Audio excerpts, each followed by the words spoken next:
Assalamu alaikum wa rahmatullahi wa barakatuh. Hürmetlik görürmen qarindaşlarım. Men qarindişimden Nebice Allah. Bugün yana bir programma där birler bilen ortaklaşaydık. Bugün programmamızın temisi Kırgızstanda Xitayga karşı bolgan namayiş toğruluk. Yani 17-nji isla 1-nji ayının 17-nji günü Kırgızstanda 300'den artık yerlik Kırgız halk ammasının teşkilinişi bilen özlügüden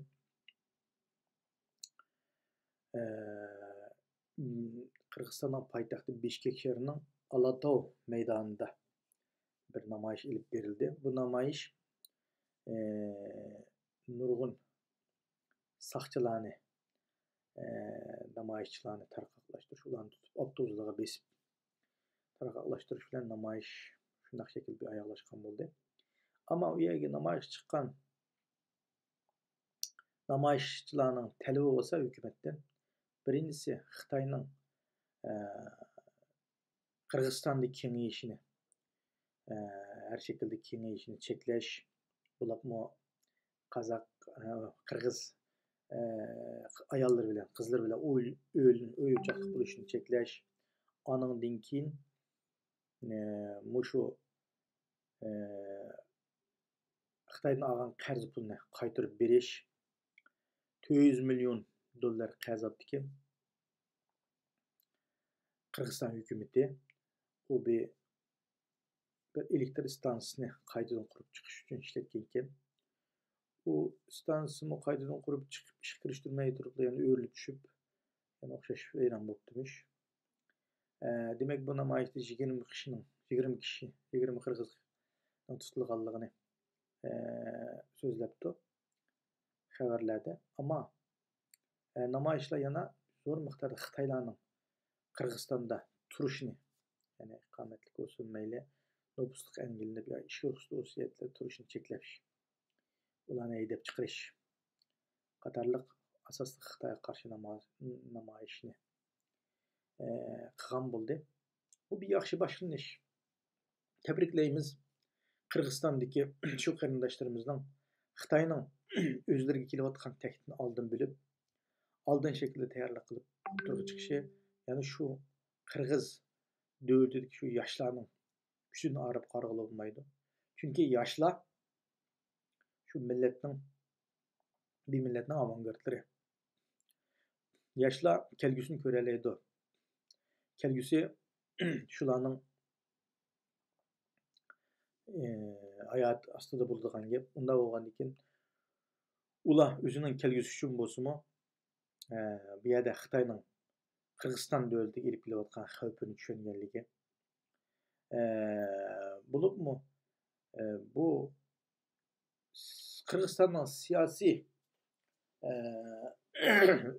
ning davalgıç tüpeyli muqim bir hükümetning uzak müddet turup durduğunu göremedik. En Kırgızstan Orta Asya boyunca en davalgıç halatda turup atkan dövlet siyasi muqimsiz halatda turup atkan dövlet Kırgızstan. Kırgızstan 91-nji yılı mustaqil bolgandan tartip hazırgacha mening bilişimçe 6-7 simo almış boldu. Nima degende Kırgız halkının başka Orta Asya'daki başka Kazak, Özbek, Tacik, Türkmenistan qatarlıq Orta Asya dövletleriga seriştirganda biraz ular qaraganda biraz aktif, biraz yiraqni görüdigan, biraz eliqe nimege chidamaydigan naqsızlıqqa baş tüküp turup mında beşini turup aldıgan millet emas. Onun üçün bu şu sebepten buluşa qaramay prezidentlarning köp almışı anandan keyin jo siyasi muqimsizlik tüpeylidən eliqe ülkemi oşta Xitayga qarşı bir nima boldu. Xitaylarning issiq ko'lnimi va yana bir setebilib bijima qilgan bir ishlar bilan u yerdagi eliqe taqdiki altınını oğulab qilgan bir ishchini qamab qo'ygan görüv kelib olgan ishlar boldu. Demek nima deganda Kırgız halkı başka Orta Asya'daki başka devletlerle qaraganda biraz sezgür biz biraz hoşyar xalq deb bilaman men. Shuning uchun bo'lsin bunaqa nimasi har xil shaklda namoyishim 17 stadiki aytdi vaqtida aytdi yaxshi o'tirg'i chiqqan bir namoyish deb qarayman. Bundan keyinmi endi shu O'rta Osiyodagi mayli Xitoyning kengaymichiligi bo'lsin, mayli singib kirishi bo'lsin, mayli yana bir statistikada Qirg'iz millatining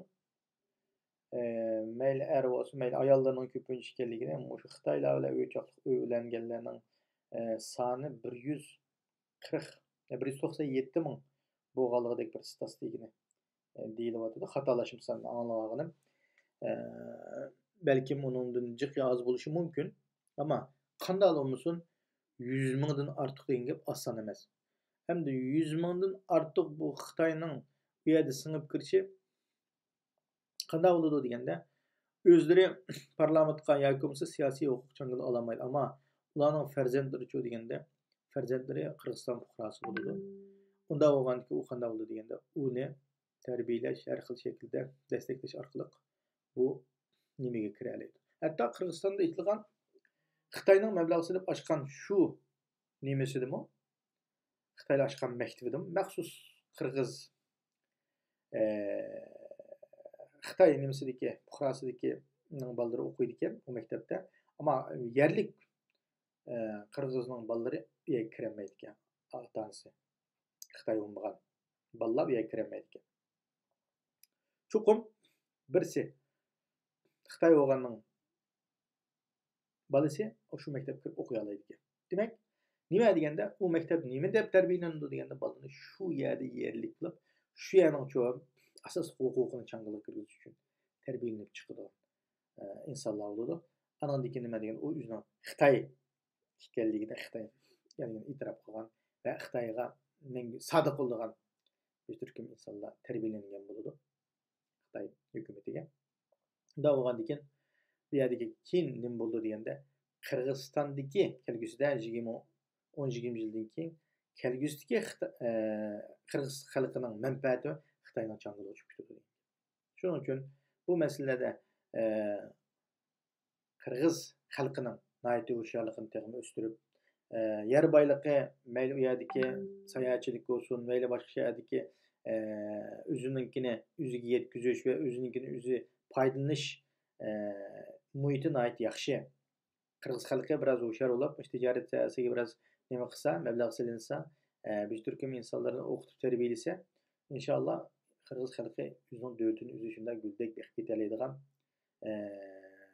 yer asti va boyliqlarga ega bir davlat. Nima bo'lgandan keyin Qirg'iz xalqi bu Xitoyning selayotgan bu sirtmoqdan cho'qim chiqish kerak. Bo'lmasa ishqi tutirib bo'pti, ma yumshoq ekan, ma abdan xalq ekan, ma go'ning pulini ilib oldi, lo'lning etini sug'urib pulni oldi deb buni uchib qolsa ziyon tortib qoldi. Mana bu ziyonning eng cho'ng ziyoni, mana bizga qarasalam, Sharq Turkiston xalqiga qarasalam, bo'ldi, Xitoyni tushunsa bo'ladi.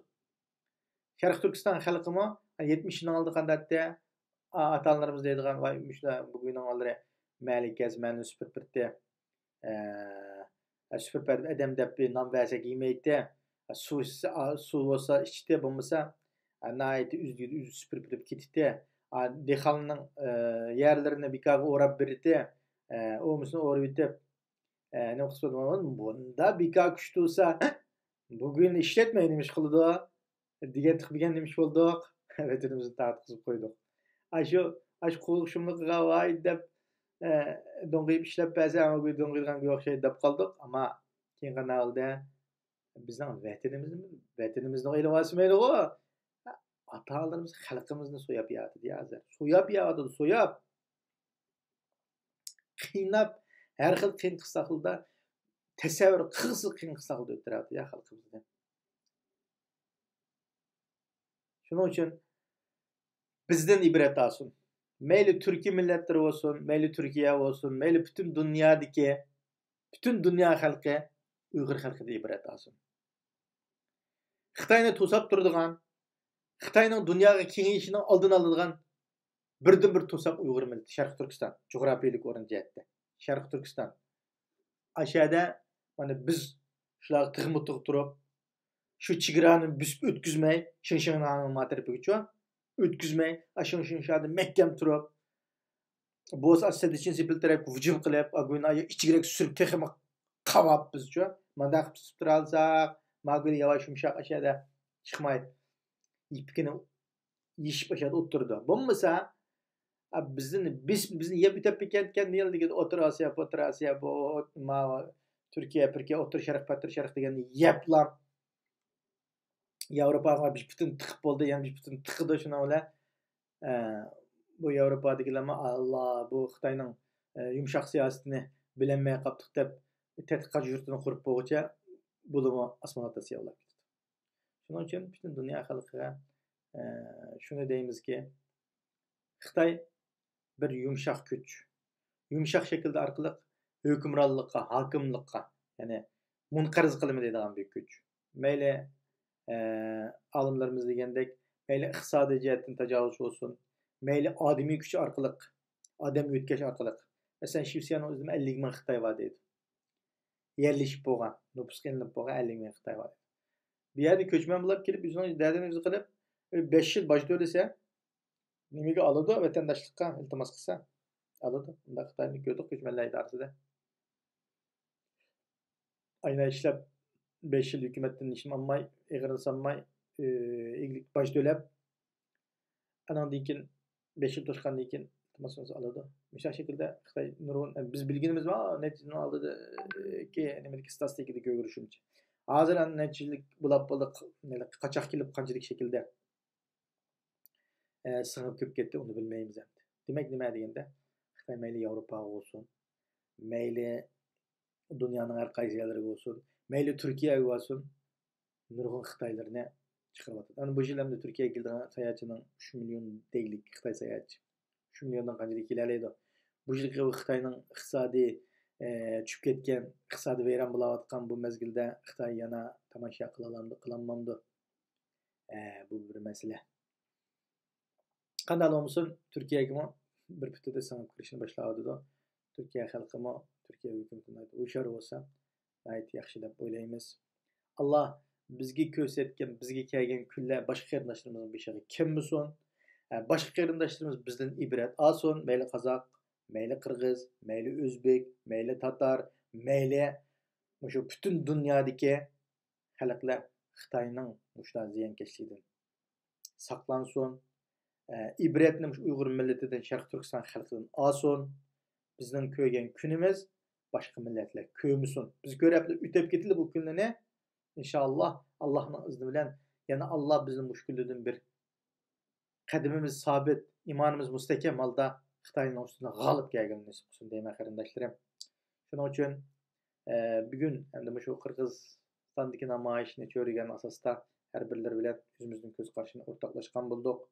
Bunun dinkin bu Orta Asya'daki namayişler toxtab kalmaydı. Ate Kazakistan'da çıkışı mümkün, Özbekistan'da çıkışı mümkün. Mana Xitayning zerlik mallarının kirip atqanlığı, ularning tamojunda tekşürüşü, meli pul bilen ötep ketiş sebebinden her xil zerlik, insan bedeniga zerlik ulayotgan, insanның hayatıga xavf keliyotgan mallarni eksport qilayotganligini ko'ryapmiz. Mana bugun bu videoda yo'llab qo'ydim. O'rta Asiyodagi qarindoshlarimiz bayqagan mallarninki ahvolini yo'llab qo'ydim mahsulotlarni. Buning uchun bundan mayli O'rta Asiyodagi bo'lsin, mayli dunyoning har yerida bo'lsin, Xitoy mallarini boykot qilishimizning sababi insonlarga zarar solayotganligi. Mayli iqtisodiyotdan bo'lsin, mayli insonning jismoniy hayotiga tahdid qilib kelayotganligi uchun ularning mallarini cho'qim boykot qilishning muhimligini tushundirmoqchi har birlariga. Buning uchun qarindoshlarim her birlariga bugun tayyorlagan programmamizni shunchalik vaqt munosabati bilan oxirlashtirman. Hammalarini Janob Allohga topshirib, assalomu alaykum va rahmatullohi va barakatuh.